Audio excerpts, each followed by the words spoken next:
With 800 arrests across 18 nations, the biggest anti-crime operation revealed the secrets of 300 international criminal organizations operating in 90 countries, all through the use of one single application. This is the story of a remarkable covert operation known as Operation Trojan Shield, which allowed the FBI and international law enforcement agencies to achieve an unprecedented victory against organized crime.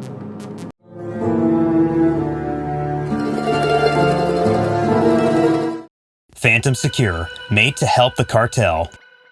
You see, criminals don't like to tell the public they're criminals, so they prefer encrypted communication apps to conduct their illicit activities covertly. These apps provide end-to-end encryption, ensuring that messages and calls are only accessible to the sender and recipient, with no intermediary or third party able to intercept or decipher the content. This level of security has made encrypted apps attractive to criminals seeking to avoid detection and surveillance by law enforcement agencies. One of these apps and phones gained large popularity among criminals, known as Phantom Secure. First up, it allows them to communicate securely, ensuring that their conversations and plans remain confidential. Further, it also provides a sense of anonymity, as it did not require users to provide personal information or undergo stringent verification processes. Finally, Phantom Secure was able to establish a virtual network, facilitating coordination and collaboration on a global scale. However, this changed when law enforcement agencies saw what was happening and didn't like it one bit. In 2018, a joint operation involving the FBI, Australian police, and Canadian authorities led to the shutdown of Phantom Secure, followed by the arrest of its CEO, Vincent Ramos, and it was later found out that Phantom Secure was made specifically for such illicit activities. The new Phantom Secure.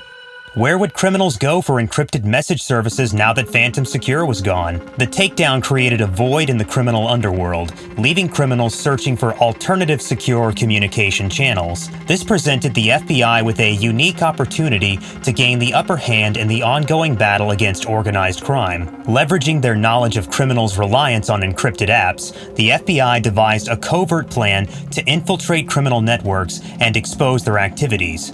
Recognizing that criminals would be actively seeking a replacement for Phantom Secure, the FBI introduced its own encrypted app called Anom. This app was specifically designed to appear as a secure communication tool for criminals. I mean, there was a secret code that opened the application, and if you add another sequence, all the chat would disappear. Further, the old chats would get deleted after a set amount of time, so it was just perfect for anyone that wanted to fly under the radar. But little did the criminals know that it was all a scam. The Upper Edge. The shutdown of Phantom Secure and the subsequent launch of Anom allowed the FBI to exploit the criminal underworld's demand for secure communication. Criminals flocked to Anom, unaware that their seemingly private conversations were being intercepted by law enforcement agencies. This strategic move by the FBI gave them unprecedented access to the inner workings of transnational criminal organizations and provided valuable insights into their activities, networks, and plans. Anom was strategically designed to mimic the features and functionality of popular encrypted apps, ensuring its appeal to the target audience. To gain credibility and acceptance within criminal networks, the FBI needed influential criminals to vouch for the app's integrity. This required infiltrating the underworld and gaining the trust of key figures. The FBI utilized a source, whose identity remains undisclosed, to introduce Anom to criminal networks and distribute the devices. The FBI source or an Anom administrator assigned each user a unique Jabber identification,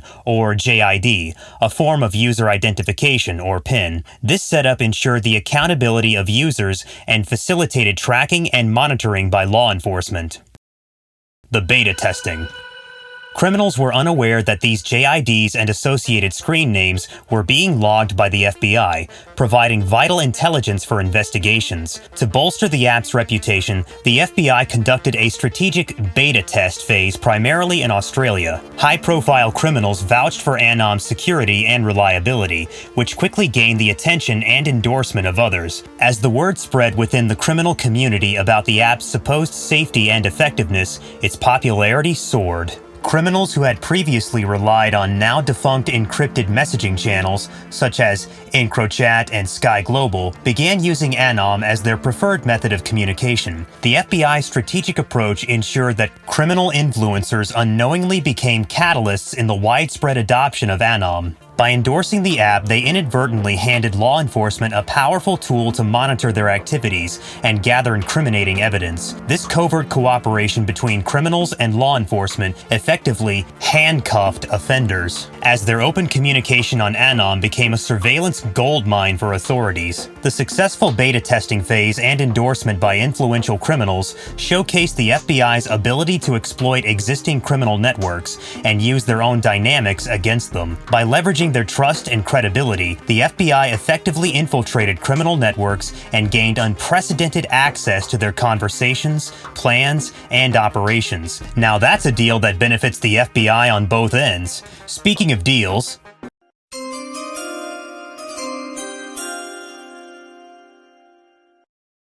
the source. The confidential source who introduced Anom had existing connections within criminal networks that facilitated the introduction and adoption of Anom among high-profile criminals and their associates. Working in close collaboration with the FBI, the source provided Anom devices to criminals who had previously used other encrypted messaging platforms that had been shut down. The source's identity and specific methods used for Anom's distribution remain undisclosed for security reasons. However, their role was pivotal in facilitating the widespread adoption of Anom among targeted criminal networks, ultimately leading to the exposure and dismantling of numerous organized crime groups. How Anom worked. When a user sent a message through Anom, it followed a specific route. If the sender and recipient were both located outside the United States, the encrypted message was first routed to an iBot server. At this server, the message was decrypted from the encryption code used by Anom and immediately re-encrypted using the FBI's encryption code. This process enabled the FBI to gain access to the content of the message. This means that the FBI had full access to the messages. The re-encrypted message was then forwarded to a second FBI-owned iBot server. At this stage, the message was decrypted once again, and its content was made available for viewing by authorized law enforcement personnel. The success. The surveillance process allowed agents to monitor the conversations and activities of Anom users without their knowledge. The operation implemented by the FBI and its international partners enabled the interception and cataloging of over 20 million messages from 11,800 Anom devices located in more than 90 countries. This vast amount of data provided invaluable insights into the activities, networks, and plans of transnational criminal organizations. In a world where technology has become a double-edged sword, it is crucial to stay informed about the evolving methods criminals employ to evade law enforcement. The culmination of Operation Trojan Shield resulted in a wave of arrests and had a significant impact on organized crime worldwide. Law enforcement agencies across 18 countries, including the FBI, Australian police, and other international partners, made a total of 800 arrests. Among those apprehended were members of the Italian mafia, outlaw motorcycle gangs, and individuals linked to Asian crime syndicates and Albanian organized crime. The arrests spanned a range of criminal activities, including drug trafficking, money laundering, arms smuggling, and conspiracy to commit violent crimes. The Australian police alone arrested 224 offenders, seizing 3.7 tons of drugs, $44.9 million in cash, and various other assets. The New Zealand police, on the other hand, made 35 arrests and confiscated $3.7 million in assets as part of their participation in the operation. This goes on to solidify the fact that Operation Trojan Shield stands as a remarkable triumph for international law enforcement agencies in their relentless pursuit of justice. If you like this video, then make sure to subscribe to Crime Cartel to learn more about the mafia, cartels, and organized crime. Thank you for watching. The Italian Mafia has a message for you. Click on the recommended video to find out more about them. We're hoping to see you there.